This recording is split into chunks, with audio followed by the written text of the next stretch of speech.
ನಮ್ಮ ACCಯಿಂದನೇ ಇಡೀ ರಾಜ್ಯದಲ್ಲಿ ಎಲ್ಲ ಜಿಲ್ಲೆನಲ್ಲೂ ಕ್ಷೇತ್ರ ವೈಸು ಒಂದು ಸ್ಥಳೀಯ ಕೋಆಪರೇಟಿವ್ ಚುನಾವಣೆ ನಡೀತಾ ಇದೆ. ಈ ವರ್ಷ ಪೂರ್ತಿ ಮಾರ್ಚಿಂದ ಏಪ್ರಿಲಿಂದ ನೆಕ್ಸ್ಟ್ ಮಾರ್ಚ್ವರೆಗೂ ಎಲ್ಲ ಸ್ಥಳೀಯ ಚುನಾವಣೆ ನಡೆಯುತ್ತೆ. ಒಂದು ಕಡೆ ಕೋಆಪರೇಟಿವ್ ಪ್ರಾರಂಭ ಆಗಿದೆ, ಈ ತಿಂಗಳ ಎಂಡ್ ಒಳಗಡೆ, ಏಪ್ರಿಲ್ ಎಂಡ್ ಒಳಗಡೆ ಕೊನೆ ಆಗುತ್ತೆ. ಅದಾದಮೇಲೆ PLD ಬ್ಯಾಂಕ್ ಆಗಿದೆ, ನಂತರ ಜಿಲ್ಲಾ ಪಂಚಾಯತ್ ತಾಲೂಕ್ ಪಂಚಾಯತಿ ಆಗ್ತಕ್ಕಂಥದ್ದಕ್ಕೆ ಹತ್ರ ಬಂದಿದೆ. ಸೊ ಅದಾದಮೇಲೆ ಪುರಸಭೆ ನಗರಸಭೆಗಳು ಆಗ್ತವೆ ಅಕ್ಟೋಬರ್ ನವೆಂಬರಲ್ಲಿ. ಜನವರಿ ಫೆಬ್ರವರಿಯಲ್ಲಿ ಗ್ರಾಮ ಪಂಚಾಯತಿ ಆಗುತ್ತೆ. ಅದರಿಂದ ಈ ಎಲ್ಲ ಚುನಾವಣೆನ ನಾವು ಏನು 5 ಗ್ಯಾರಂಟಿ ಕೊಟ್ಟು 2 ವರ್ಷ ಸರ್ಕಾರ ಯಶಸ್ವಿಯಾಗಿ ಕಂಪ್ಲೀಟ್ ಮಾಡಿದ್ದೀವಿ. ಅನೇಕ ಜನಪರವಾದಂಥ ಕಾರ್ಯಕ್ರಮದ ಜೊತೆಗೆ ಅಭಿವೃದ್ಧಿ ಕೆಲಸ ಮಾಡ್ತಾ ಇದ್ದೀವಿ. ಸೊ ಈ ಚುನಾವಣೆ ಎಲ್ಲ ಗೆಲ್ಲಬೇಕು ಅನ್ನೋದು ನಮ್ಮ ಪಕ್ಷದ ಒಂದು ಆಲೋಚನೆ. ಅದರಿಂದ ಎಲ್ಲ ಜಿಲ್ಲಾ ಉಸ್ತುವಾರಿ ಸಚಿವರು ಶಾಸಕರ ಜೊತೆ ಒಳಗೊಂಡು ಪಕ್ಷದ ಜಿಲ್ಲಾ ಮಟ್ಟದ ಎಲ್ಲ ನಾಯಕರನ್ನ ಸೇರಿಸ್ಕೊಂಡು ಪ್ರತಿ ತಾಲೂಕಿನಲ್ಲಿ ಒಂದು ಕಾರ್ಯಕರ್ತರ ಸಭೆನ ಮಾಡಬೇಕು ಅಂತ, ಅದಕ್ಕೆ ಇವತ್ತು ಮೊದಲನೇದಾಗಿ ಮಂಡ್ಯ ಕ್ಷೇತ್ರದಲ್ಲಿ ರವಿಯವರ ಅಧ್ಯಕ್ಷತೆಯಲ್ಲಿ ಇವತ್ತು ಕಾರ್ಯಕರ್ತರ ಸಭೆ. ವಿಧಾನಸಭಾ ಕ್ಷೇತ್ರದಲ್ಲಿ ಚುನಾವಣೆಯಲ್ಲಿ ಆ ಕ್ಷೇತ್ರ ಗೆದ್ದಿದೆ, ಅದಾದ್ಮೇಲೆ ಲೋಕಸಭಾ ಚುನಾವಣೆ ಸೋಲಾಯಿತು. ಈಗ ಹೇಗೆ ಕಂಬ್ಯಾಕ್ ಮಾಡಬೇಕು ಅಂತ ಪ್ರಶ್ನೆ. ಏನಿಲ್ಲ, ಈ ಕೋಆಪರೇಟಿವ್ ಚುನಾವಣೆ ಎಲ್ಲ ಪಾಸಿಟಿವ್ ಆಗಿ ನಾವು ಗೆಲ್ತಾ ಇದ್ದೀವಿ. ಸೊ ನಿಮಗೆ ಗೊತ್ತಿದೆ, ಕನಿಷ್ಠ 2ರಿಂದ 2.5 ಲಕ್ಷ 3 ಲಕ್ಷದವರೆಗೂ BJP ಓಟ್ ಈ ಜಿಲ್ಲೆನಲ್ಲಿ ಇವತ್ತಲ್ಲ 20 ವರ್ಷದಿಂದ ರಾಮಲಿಂಗ ಅಣ್ಣ ಅಂತೇಳಿ ಲಾಯರ್ ನಿಂತಿದ್ರು. ಅವಾಗಲೂ 1.25 ಲಕ್ಷ 1.5 ಲಕ್ಷ ಓಟ್ ತಗೊಂಡಿದ್ರು. ಸೊ ಇವತ್ತು ಲೋಕಸಭಾ ಚುನಾವಣೆ ಬಿಟ್ಟು ಬೇರೆ ಚುನಾವಣೆ ಇದ್ದಾಗ BJPಯವರು ಅವರವರ ಅನುಕೂಲಕ್ಕೆ ತಕ್ಕಂತೆ ಅವರ ಕ್ಯಾಂಡಿಡೇಟ್ ಮೇಲೆ ತೀರ್ಮಾನ ತಗೊಂಡು ವೋಟ್ ಹಾಕುವಂಥ ಸಿಚುವೇಶನ್ ಇದೆ, ಅಸೆಂಬ್ಲಿ ಅಥವಾ ಇನ್ನೊಂದು ಅವ್ರ ಕ್ಯಾಂಡಿಡೇಟ್ ಇಲ್ಲದೆ ಇದ್ದಾಗ. ಬಟ್ ಪಾರ್ಲಿಮೆಂಟ್ ಚುನಾವಣೆಗೆ ಯಾರು ನಿಂತ್ಕೊಂಡ್ರು ಮೋದಿಯವರ ಹೆಸರಿನಲ್ಲಿ ಪಾರ್ಲಿಮೆಂಟ್ಗೆ ಹಾಕ್ತಾರೆ. ಇದು ನಿಮಗೆ ಗೊತ್ತಿರೋ ವಿಚಾರ. JDSಗೂ ಕಾಂಗ್ರೆಸ್ಗೂ ಫೈಟ್ ಇದೆ, ಇಲ್ಲ ಅಂತ ಹೇಳಲ್ಲ ನಾನು, ಅವ್ರೇನು ಲೆಕ್ಕಕ್ಕಿಲ್ಲ ಅಂತ ಹೇಳಲ್ಲ. ಅವ್ರ ಥರ ನಮ್ಮ ಪುಟ್ಟರಾಜ ಹೇಳ್ತಾರಲ್ಲ, ನಮ್ಮ ಪುಟ್ಟರಾಜಣ್ಣ ಹೇಳ್ತಾರಲ್ಲ, ಕಾಂಗ್ರೆಸ್ಸು ಚಲುವರಾಯಸ್ವಾಮಿ ಯಾವ ಲೆಕ್ಕ, ಅವನು ಡೆಡ್ ಹಾರ್ಸು ಅದೆಲ್ಲ ಹೇಳ್ತಾರಲ್ಲ, ಹಂಗೇನು ನಾನು ಯಾವತ್ತೂ ಹೇಳಿಲ್ಲ. ಸೊ JDSಗೂ ಇಲ್ಲಿ ಮೂಲ ಈ ರಾಜ್ಯದಲ್ಲಿ ಯಾವ್ದಾದ್ರು ಒಂದು ಶಕ್ತಿ ಇರೋ ಜಿಲ್ಲೆ ಇದ್ದರೆ JDSಗೆ ಅದು ಮಂಡ್ಯನೇ. ಸೊ ಕಾಂಗ್ರೆಸ್ಗೂ ಸಹ ಅಷ್ಟೇ ನಾವು ಶಕ್ತಿ ಇದೆ. ಒಂದು ಸಾರಿ ಸ್ವಲ್ಪ ಹೆಚ್ಚು ಎಫರ್ಟ್ ಹಾಕಿದ್ರೆ ಅವರೊಂದು 2 ಸೀಟ್ ಹೆಚ್ಚಾಗಿ ಗೆಲ್ಬೋದು, ನಾವು ಹೆಚ್ಚು ಎಫರ್ಟ್ ಹಾಕಿದ್ರೆ ನಮಗೊಂದು 2 ಸೀಟ್ ಗೆಲ್ಬೋದು. ಆದರೆ ಈಗ ಫ್ಯಾಕ್ಟ್ರಿ ನಾವು ಮಾಡ್ತಾ ಇರ್ತಕ್ಕಂಥದ್ದು, ಯೂನಿವರ್ಸಿಟಿ ಮಾಡ್ತಾ ಇರ್ತಕ್ಕಂಥದ್ದು, ಇವೆಲ್ಲವೂ ಸಹ ನಮಗೆ ಅನುಕೂಲಕರವಾದಂಥ ವಾತಾವರಣ ಇದೆ. ಜಿಲ್ಲೆ ಜನರ ಪರವಾದಂಥ ಅನೇಕ ನೀರಾವರಿ ಇಲಾಖೆಯಲ್ಲಿ ಮಾಡ್ರನೈಸೇಷನ್ ಮಾಡ್ತಾ ಇದ್ದೀವಿ. 5 ವರ್ಷ ಏನೂ ಆಗಿರಲಿಲ್ಲ, ಅನೇಕ ರಸ್ತೆಗಳನ್ನ ಮಾಡಿದ್ದೀವಿ. ಕುಡಿಯೋ ನೀರಿನ ಯೋಜನೆ JJM ಯೋಜನೆಯನ್ನು ಸಾಕಷ್ಟು ಕಾರ್ಯರೂಪಕ್ಕೆ ತರ್ತಾ ಇದ್ದೀವಿ. ಇವೆಲ್ಲ ಇರೋದ್ರಿಂದ ನಮಗೆ ಈ ಮುಂದೆ ಬರ್ತಕ್ಕಂಥ ಸ್ಥಳೀಯ ಚುನಾವಣೆಯಲ್ಲಿ ನಮಗೆ ಗೆಲ್ಲಬೇಕು, ಗೆಲ್ಲಕ್ಕೆ ಏನು ಬೇಕೋ ನಾವೆಲ್ಲ ವಾತಾವರಣವನ್ನು. ರಾಜಣ್ಣ ಅವರು ಸರ್ 3 ಫುಟ್ಗಳು ದೂರು ಕೊಟ್ಟಿದ್ದಾರೆ ಸರ್, ಆದರೆ ಅವರ ಒಂದು ಸರ್ಕಾರಿ ನಿವಾಸದಲ್ಲಿ CC ಕ್ಯಾಮ್ರಾ ಇಲ್ಲ ಅಂತ ಹೇಳ್ತಾರೆ. ಗೊತ್ತಿಲ್ಲ, ಪೊಲೀಸ್ ಸ್ಟೇಷನ್ ಕೊಟ್ಟಿಲ್ಲ, ಈ ರೀತಿ ಅನಿಲ ಪಾಸ್ ಇದೆ ಅಂತ ಹೇಳಿ ಗೃಹ ಸಚಿವರು ಕೊಟ್ಟಿದ್ದಾರೆ. ಗೃಹ ಸಚಿವರು ಹೇಳಿದಾರಲ್ಲ, ಎಲ್ಲಿ ತನಿಖಾಧಿಕಾರಿಗೆ ಕೊಡಿ ಅಂತ ಹೇಳಿದ್ದಾರೆ. ಅವರು ಕೊಟ್ಟ ಮೇಲೆ ನಾವು ಕಾನೂನುಬದ್ಧವಾಗಿ ಮುಖ್ಯಮಂತ್ರಿಗಳ ಜೊತೆ ಮಾತನಾಡಿ ಯಾವ ಥರದಲ್ಲಿ ತನಿಖೆ ಮಾಡಬೇಕು ಅನ್ನೋದನ್ನು ಮಾಡ್ತೀವಿ ಅಂತ ಹೇಳಿದ್ದಾರೆ. ಅಸೆಂಬ್ಲಿನಲ್ಲಿ ಕಂಪ್ಲೇಂಟ್ ಬಂದ ತಕ್ಷಣ ಉನ್ನತ ಮಟ್ಟದ ತನಿಖೆನೇ ಮಾಡ್ತೀನಿ ಅಂತ ಮುಖ್ಯಮಂತ್ರಿಗಳು ಸಹ ಹೇಳಿದ್ದಾರೆ. ಅದನ್ನು ಮಾಡ್ತಾರೆ. ಈಗ ಪಕ್ಷದಲ್ಲಿ ಮುಜುಗರ ಆಗುತ್ತೆ ಆಗಲ್ಲ ಅನ್ನೋದಕ್ಕಿಂತ ಹೆಚ್ಚಾಗಿ ಇದು ಸದನದಲ್ಲಿ ಚರ್ಚೆ ಆಗಿದೆ. ಸೊ ವಿರೋಧ ಪಕ್ಷದ ಎಲ್ಲರೂ ಇದನ್ನು ತನಿಖೆ ಮಾಡಬೇಕು ಅಂತ. ತಪ್ಪೇನಿಲ್ಲ. ಇದು ಹಿಂದೆ ಸುಮಾರು ಜನ ಈಗ ಕೇಂದ್ರದ ಮಟ್ಟದವರು ಇದ್ದಾರೆ ಅಂತ ಹೇಳಿದ್ರು ಅವರು. ಅದಕ್ಕೆ ಕಾರಣ ಏನಪ್ಪ ಅಂದರೆ, ಕಳೆದ 6 ತಿಂಗಳು 1 ವರ್ಷದಿಂದ ಒಂದಷ್ಟು ಜನ ಸ್ಟೇ ತಗೊಂಡಿದ್ದಾರೆ. ನಿಮಗೆ ಗೊತ್ತಿರಬೇಕು, ಅವತ್ತು ಹೈಕೋರ್ಟ್ನಲ್ಲಿ ಕೆಲವರೆಲ್ಲ ಮೀಡಿಯಾ ರಿಲೇ ಮಾಡ್ದಂಗೆ ಸ್ಟೇ ತಗೊಂಡಿದ್ದಾರೆ. ಅದೆಷ್ಟೋ ಜನ, ಅದು ನನ್ನ ನಂಬರ್ ಗೊತ್ತಿಲ್ಲ. ಅದರಿಂದ ಅದೆಲ್ಲ ರೆಫರ್ ಮಾಡಿದ್ದಾರೆ ಇವರು. ಸೊ ಇದು ಎಲ್ಲ ಪಕ್ಷದಲ್ಲೂ ಈ ಥರದ ನಡೀತಾ ಇದೆ ಅಂತೇಳಿ ಎಲ್ಲ ಪಕ್ಷದಲ್ಲಿ ಇರೋ ನಾಯಕರ ಮೇಲೆಲ್ಲ ಈ ಥರ ಆಗ್ತಾ ಇದೆ ಅಂತ ಹೇಳಿ ಅವ್ರು ಪ್ರಸ್ತಾಪ ಮಾಡಿ 40-48 ಜನ ಈ ಸ್ಟೇ ತಗೊಂಡಿರ್ತಕ್ಕಂಥದ್ದು ಇದೆಲ್ಲ ಪ್ರಸ್ತಾಪ ಮಾಡಿದಾಗ ತಪ್ಪೇನಿದೆ, ತನಿಖೆ ಮಾಡಿ ಸಂಪೂರ್ಣವಾಗಿ ಇದನ್ನು ಒಂದು ಸಾರ್ವಜನಿಕರ ಒಂದು ಮಾಹಿತಿಗೆ ಮುಂದಿನ ತನಿಖೆ ಮಾಡಿ ಇದನ್ನು ಕಂಪ್ಲೀಟ್ ಹೊರಗಡೆ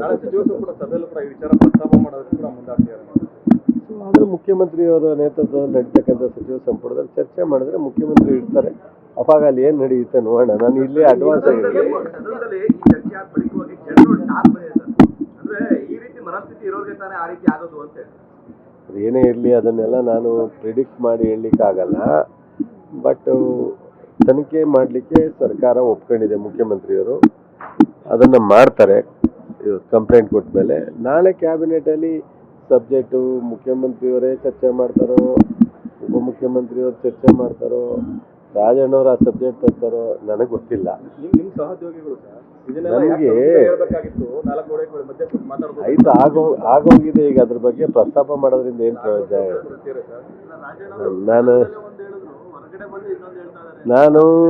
ನಾನು ಯಾವುದ್ರ ಬಗ್ಗೆನೂ ರಿಯಾಕ್ಟ್ ಮಾಡೋಕ್ಕಾಗಲ್ಲ. ನಮಗೆ ಪಕ್ಷದಲ್ಲಿ ನಾಯಕರಿದ್ದಾರೆ, ಸರ್ಕಾರದಲ್ಲಿ ಮುಖ್ಯಸ್ಥರಿದ್ದಾರೆ, ಅವರು ಅದನ್ನೆಲ್ಲನೂ ತೀರ್ಮಾನ.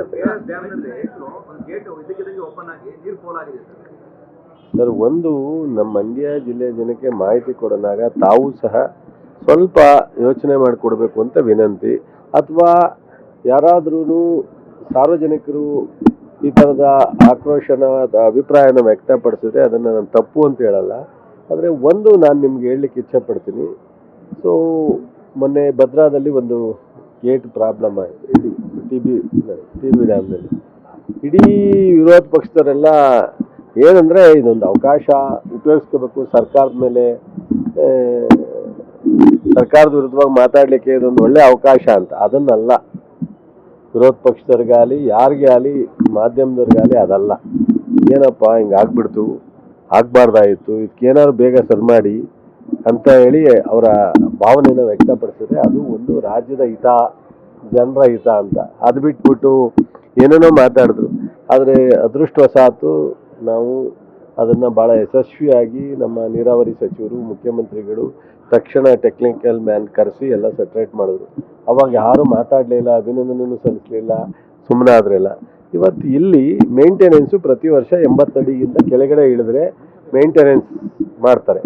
ಈಗ 107 ಅಡಿ ಇದೆ. ಇನ್ನು ಈಗಾಗಲೇ ಮಳೆ ಬರೋವಂಥ ಎಲ್ಲ ವಾತಾವರಣಗಳು ಸಹ ನಮಗಿದೆ. ಸೊ ಮೇಂಟೆನೆನ್ಸ್ ಮಾಡಲಿಕ್ಕೆ ಕಷ್ಟ ಆಗುತ್ತೆ. 80 ಅಡಿ ಇಳಿದ ಮೇಲೆ ಮೇಂಟೆನೆನ್ಸ್ ಮಾಡಲಿಕ್ಕೆ ಟೈಮ್ ಇಲ್ಲ.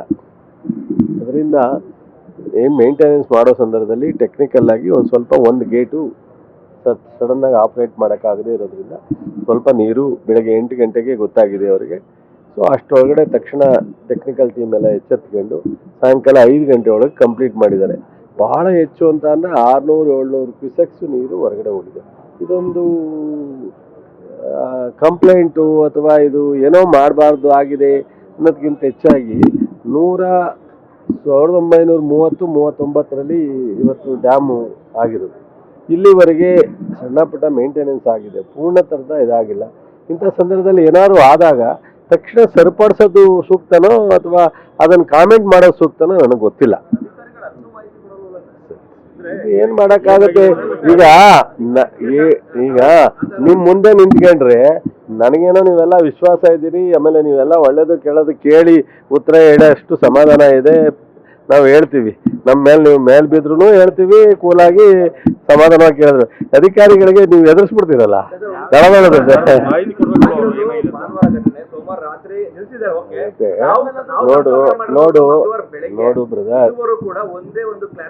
ನೋಡು ಬ್ರದರ್, ತಪ್ಪು ತಿಳ್ಕೊಬೇಡ.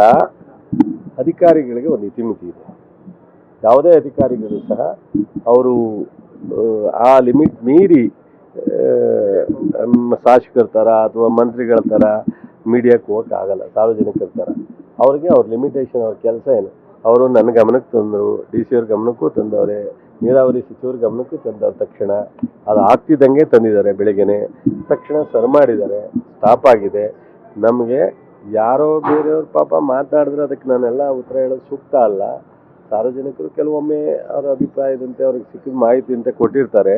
ಅದನ್ನೆಲ್ಲ ಇದು ಯಾರೂ ತಮಿಳ್ನಾಡಿಗೆ ನೀರು ಬಿಟ್ಟರು, ತಮಿಳ್ನಾಡಿಗೆ ನೀರು ಬಿಡೋಕ್ಕೋಸ್ಕರ ಯಾರ ಗೇಟ್ ಹೊಡೆದಾಕ್ತಾರ, ಗೇಟನ್ನು ಡ್ಯಾಮೇಜ್ ಮಾಡ್ತಾರಾ? ಯಾರು ಮಾಡೋಕ್ಕೆ ಸಾಧ್ಯನಾ? ತಮಿಳ್ನಾಡಿಗೂ ಇದಕ್ಕೂ ತಮಿಳ್ನಾಡು ನೀರು ಕೇಳೋರ ಈಗ ಯಾಕ್ರಿ ಸುಮ್ಮನೆ ಹಿಂಗೆಲ್ಲ ಮಾತಾಡ್ತೀವಿ? ನೀವೆಲ್ಲ ನಮ್ಮ ಹುಡುಗರ್ರಿ, ಯಾರಾದ್ರೂ ಹೇಳಿದಾರ ಇದಕ್ಕೂ ಅದಕ್ಕೂ ಸಂಬಂಧ ಇಲ್ಲ ನೋಡ್ರಿ. ಒಳ್ಳೇದು ಹೇಳಿದಾಗ ಜಾಸ್ತಿ ಹೇಳಿ, ಕೆಟ್ಟದ್ದು ಹೇಳಿದಾಗ ವೆರಿ ವೆರಿ ಕಮ್ಮಿ ಬಿಡಿ. ಅದು ದುರಸ್ತಿ ಆದ್ಮೇಲೆ ಅದನ್ನೇನೋ ಫೈನಲೈಸ್ ಏನಾದ್ರು ಸಣ್ಣ ಪುಟ್ಟ ಕೆಲಸ ಇತ್ತು ಅನ್ನೋದು ಗೊತ್ತಿಲ್ಲ ನನಗೆ. ಕರೆಂಟ್ ಒಂದು ನಿಮಿಷ ಕಣಪ್ಪ. ಅಧಿಕಾರಿಗಳು ಬಹಳ ಸೂಕ್ತವಾದಂಥ ಸಂದರ್ಭದಲ್ಲಿ ಸೂಕ್ತವಾದಂಥ ನಿರ್ದೇಶನ ಕೊಟ್ಟು ಕ್ರಮ ಮಾಡಿ ಸೆಟ್ರೇಟ್ ಮಾಡಿದ್ದಾರೆ. ಭಾಳ ಬೇಗ 4-5 ಗಂಟೆನಲ್ಲಿ ಸರ್ ಮಾಡಿರೋದ್ರಿಂದ ಅವರಿಗೆ ಯಾವುದೇ ಥರದ ಲೋಪ ಆಗಿಲ್ಲ.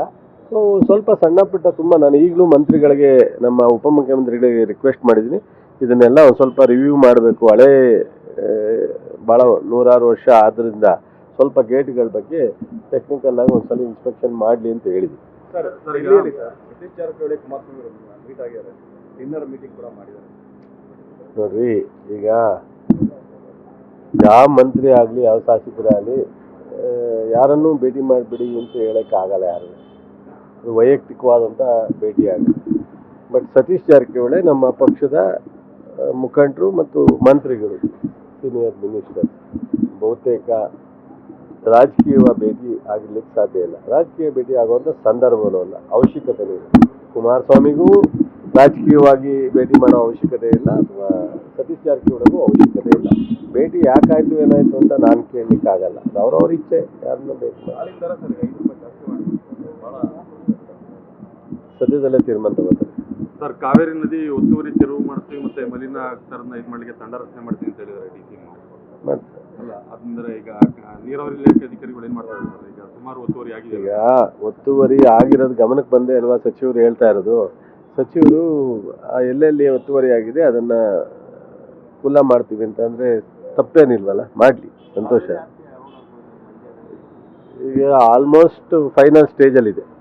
ಅಭಿವೃದ್ಧಿಗೆ ಹಣನೂ ಇಟ್ಟಿದ್ದಾರೆ. ಅಲ್ಲಿ ಏನು ನಾವು ಮಾಡಬೇಕು ಅಂತ ಅವತ್ತು ನಾವೆಲ್ಲ ಹೋಗಿ ಒಂದು ಜಾಗನ ಫೈನಲ್ ಮಾಡಿದ್ದು.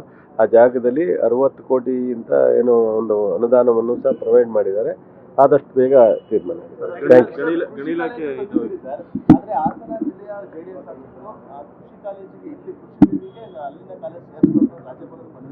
ಯಾರು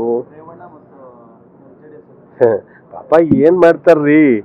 ಈಗ ಅವ್ರ ತಂದೆ ಮಂಡ್ಯ ನನ್ನ ಆಟು ಅಂತಾರೆ, ಅವ್ರ ತಮ್ಮ ಮಂಡ್ಯ ಹಾಸನ 2 ಕಣ್ಣು ಅಂತಾರೆ, ರೇವಣ್ಣ ನಾವು ಮಂಡ್ಯಕ್ಕೆ ಬರೋಕ್ಕಿಲ್ಲ, ನಾವು ಮಂಡ್ಯಕ್ಕೂ ನಮಗೂ ಸಂಬಂಧ ಇಲ್ಲ ಅಂತಾರೆ, ಮಂಡ್ಯಕ್ಕೂ ನಮಗೂ ಸಂಬಂಧ ಇಲ್ಲ ಅಂತಾರೆ. ಇದು ನಾನು ಹೇಳಿದೆ ಮೊನ್ನೆ, ನೀವು ಸ್ಟೋರಿ ಮಾಡಿದ್ರೆ ಒಂದು ದಿವಸ ಯಾರಾದ್ರೂ ಟಿ ವಿಗಳು ಮಾಡಿ, ಈ ಇತಿಹಾಸ ಏನು, VC ಫಾರಂನಲ್ಲಿ ಇತಿಹಾಸ 1931ರಲ್ಲಿ ಸಂಶೋಧನೆ ಕೇಂದ್ರವನ್ನು ನಾಲ್ವಡಿ ಕೃಷ್ಣರಾಜ ಒಡೆಯರ್ ಪ್ರಾರಂಭ ಮಾಡಿದ್ದು. ಇವತ್ತಿಗೂ ಸಹ GKVKಗಿಂತ ಹೆಚ್ಚು ಸಂಶೋಧನೆ ಇಲ್ಲಿ ನಡೀತಾ ಇದೆ. ಸೊ ಹಾಸನ ಮಂಡ್ಯ ಎಲ್ಲ ಒಂದೇ ಕ್ಲೈಮೇಟ್ ಇರ್ತಕ್ಕಂಥದ್ದು. ಸೊ ಇಲ್ಲಿ ಬರೀ 80ರಿಂದ 100 ಕಿಲೋಮೀಟ್ರ್ ಆಗುತ್ತೆ, ಅಲ್ಲಿ 180 ಕಿಲೋಮೀಟ್ರ್ ಆಗುತ್ತೆ. ಇಲ್ಲಿ 1.5ರಿಂದ 2 ಗಂಟೆ ಜರ್ನಿ, ಅಲ್ಲಿ 2.5-3 ಗಂಟೆ ಜರ್ನಿ. ಸೊ ಇಲ್ಲಿ ತನಿಖೆಗೆ, ರಿಸರ್ಚ್ಗೆ ಸಫಿಷಿಯೆಂಟ್ ವಾಟ್ರ್ ಇದೆ, ಎಲ್ಲ ಥರದ ಅವಕಾಶಗಳು ಹೆಚ್ಚಿದೆ. ಸೊ ಅದರಿಂದ ಇವತ್ತು ಟೆಕ್ನಿಕಲ್ ಟೀಮು, ತಜ್ಞರು ಎಲ್ಲರೂ ಸಹ ಈ ಕ್ಲೈಮೆಟಿಕ್ ಝೋನ್ ಏನಿದೆ, ಮೈಸೂರು, ಚಾಮರಾಜನಗರ, ಹಾಸನ, ಮಂಡ್ಯ ಒಂದೇ ವಾತಾವರಣ ಇರೋದ್ರಿಂದ ಇವೆಲ್ಲವೂ ಒಂದು ಕಡೆ ಇರಬೇಕು ಅಂತ ಮಾಡಿದ್ದಾರೆ. ರೈತರಿಗೆ ಅನುಕೂಲ ಆಗಬೇಕು ಅಂತ. ಹಾಸನ ಬೇರೆ, ಮಂಡ್ಯ ಬೇರೆ ಅಲ್ಲ, ನಮಗೆಲ್ಲವೂ ಒಂದೇ. ಮಂಡ್ಯ ಜಿಲ್ಲೆ ವ್ಯಾಪ್ತಿ ಬಂದಾಗ ಮಂಡ್ಯಗೆ ನಾವು ಪ್ರೀತಿ ಮಾಡೋದು ಬೇರೆ. ಆದರೆ ಇವತ್ತು ಈ ಥರದ ವಾತಾವರಣ ಬಂದಾಗ ನಾವು ಎಲ್ಲವ ಮೈಸೂರು ವಿಭಾಗಕ್ಕೆ ಸೇರಿದ್ದು ಹಾಸನ. ರೆವಿನ್ಯೂ ವಿಭಾಗನೂ ಅವ್ರಿಗೆ ಏನೋ ಆಸೆ, ಮೈಸೂರು ವಿಭಾಗನ ಹಾಸನಕ್ಕೆ ತೊಗೊಂಡೋಗ್ಬೇಕು ಅಂತಾರೆ, ಈ ಯೂನಿವರ್ಸಿಟಿನ ಹಾಸನಕ್ಕೆ ತೊಗೊಂಡೋಗ್ಬೇಕು ಅಂತ ಆಸೆ ಇಟ್ಕೊಂಡಿದ್ರೇನೋ. ಆಸೆ ನಿರಾಸೆ ಆಗಿದೆ ಪಾಪ. ಬಿಡಿ, ಈಗ ರಾಮನಗರದಿಂದ ಅವ್ರನ್ನ ಖಾಲಿ ಮಾಡೋವಂಥ ಸಂದರ್ಭ ಸನ್ನಿಹಿತ ಆಯ್ತಾ ಮಂಡ್ಯದವರು ಅವ್ರಿಗೆ ಶಕ್ತಿ ಕೊಟ್ಟರು. ಸೊ ಅವ್ರ ತಮ್ಮ ಮಾತಾಡ್ತಾ ಇಲ್ವಲ್ಲ, ನಮ್ಮ ಅಣ್ಣ ಮಾತಾಡೋದು ಸರಿ ತಪ್ಪು ಅಂತ ಹೇಳ್ಬೇಕಲ್ಲ ಅವರು. ಮಂಡ್ಯದಲ್ಲಿ ಯೂನಿವರ್ಸಿಟಿಗೆ ಹಾಸನ ಸೇರಿರೋದ್ರಿಂದ ತಪ್ಪೇನು, ಬೆಂಗಳೂರಿಗೆ ಹೋಗೋ ಬದಲು ಮಂಡ್ಯಕ್ಕೆ ಹತ್ರ ಅಂತ ಹೇಳ್ಬೋದಾಯ್ತಲ್ಲ ಕುಮಾರಸ್ವಾಮಿ ಅವರು ಬುದ್ಧಿನ. ಅಯ್ಯೋ ಗುರು, ಅವರ ಜನತಾ ದಳದ ನಿಲುವೇನಿದೆ ನಾನು ಅಲ್ಲಿಂದ ನೋಡ್ದನಲ್ವಾ, ಎಲ್ಲ ನೋಡಿದ್ದೀನಿ. ನಮ್ಮ ಜನ ಇನ್ನೂ ಅರ್ಥ ಮಾಡ್ಕೊಳ್ಳೋ ಟೈಮ್ ಬೇಕು. ನಮ್ಮ ಮಂಡ್ಯ ಜಿಲ್ಲೆ ಜನತಾ ದಳದ ಯಾಕೆ ಚಲುವರಾಯಸ್ವಾಮಿ ಬಿಟ್ಟ ಅಂತ ಆಕ್ರೋಶ ವ್ಯಕ್ತಪಡಿಸಿದ್ರು. ಅದಾದ್ಮೇಲೆ ಬಿಟ್ಟಿದ್ದು ಸರಿಯೇನೋ ಅಂತ ಕೆಲವರು ಒಪ್ಕೊಂಡ್ರು. ಇತ್ತೀಚೆಗೆ ಗೊತ್ತಾಗ್ತಾ ಇರ್ಬೋದು ಚಲುವರಾಯಸ್ವಾಮಿ ಜಿಲ್ಲೆಯವನಾಗಿ ಜಿಲ್ಲೆ ಮಗನಾಗಿ ಏನೆಲ್ಲ ಕಾಳಜಿನ ವಹಿಸ್ತಾನೆ ಜಿಲ್ಲೆ ಅಭಿವೃದ್ಧಿಗೆ. ಸೊ ಇವರು ಯಾವ ರೀತಿ ನಿಲುವನ್ನ ತಾಳ್ತಾರೆ ಅನ್ನೋದು ಬಹುಶಃ ಮಂಡ್ಯ ಜಿಲ್ಲೆ ಜನಕ್ಕೆ ಗೊತ್ತಾಗುತ್ತೆ ಅಂತ ಅನ್ಕೊಂಡಿದ್ದೀನಿ. ಗೊತ್ತಾದ್ರೆ ಸಂತೋಷ, ಗೊತ್ತಾಗದೆ ಬೇಜಾರು ಮಾಡ್ಕೊಳ್ಳಲ್ಲ. ಡೆವಲಪ್ಮೆಂಟ್ ಆಗುತ್ತೆ ಅನ್ನೋದಕ್ಕೆ ಅವ್ರ ಕೈಲಿ ಸಹಿಸಕ್ಕೆ ಆಗೋದೇ ಇಲ್ಲ. ಅವ್ರ ಕೈಲಿ ಈಗ ಬೇಕಾದ್ರೆ ನೀವು ನಿಮ್ಗೆ ಏನು ಬೇಕೋ ಫೆಸಿಲಿಟೀಸ್ ಕೊಡ್ತೀನಿ. ಹಾಸನದಲ್ಲಿ ಏನೆಲ್ಲ ದೇವೇಗೌಡರು, ಕುಮಾರಸ್ವಾಮಿ, ರೇವಣ್ಣವರು ಮಾಡಿದ್ರು.